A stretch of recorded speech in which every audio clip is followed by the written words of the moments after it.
نادر بس میں سوار ہوا جو کہ خالی تھی۔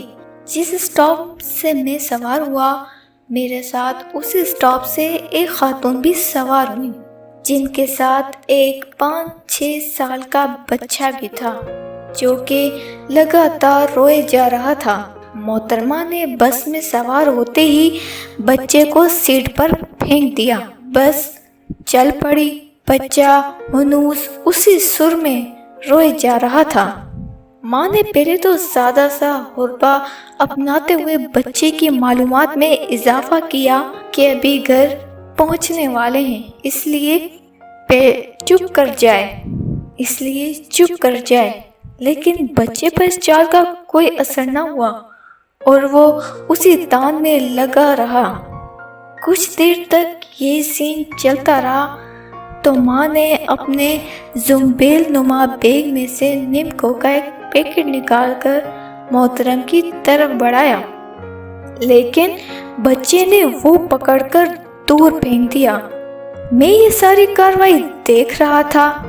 نیمکو کے پیکٹ کی بے حرمتی دیکھ کر ماں کو غصہ آ گیا، جس پر انہوں نے بچے کو ایک کرارا سا تھپڑ جڑ دیا اور ساتھ ایک دھمکی بھی دی کہ اگر چپ نہ کی تو مزید بھی ایسے تھپڑ پڑنے کے امکانات موجود ہیں۔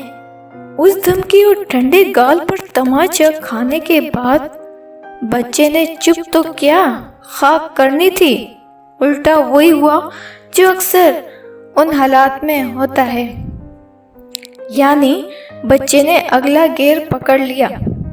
اس ظالمانہ رویے پر شرمندگی دکھانے کے چکروں میں ماں نے ایک نظر مجھے بھی دیکھا اور ممتا دکھاتے ہوئے بچے کو پچکار کر سینے سے لگا لیا، لیکن بچے کی ری نہ رکی۔ البتہ بس اگلے سٹاپ پر رک گئی، لیکن اللہ کا کرنا یہ ہوا کہ اس سٹاپ سے بھی کوئی اور سواری نہ بیٹھی۔ سفر پھر شروع ہوا۔ اب بچہ کہیں اندر سے مزید اونچے سر نکال لایا تھا، جس سے اس کی آواز میں درد بھی نمایاں ہو رہا تھا۔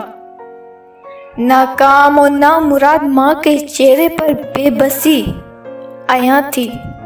آخر کرے تو کیا کرے؟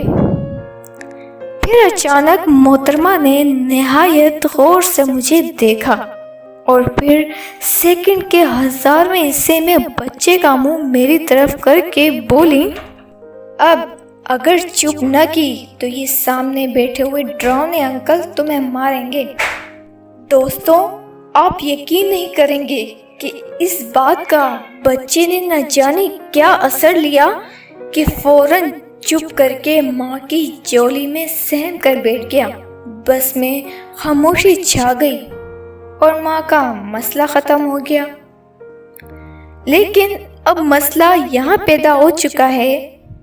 اب مجھے سمجھ نہیں لگ رہی کہ مجھے اس بات پر فخر کرنا چاہیے کہ میں معاشرے کا ایک مفید انسان ہوں جو کسی کے کام آیا ہوں، یا مجھے اس بات پر ڈوب مرنا چاہیے کہ میری معاشرے میں یہ عزت رہ گئی ہے۔ مائیں اپنے روتے ہوئے بچے میری شکل دکھا کر چپ کروائیں گی۔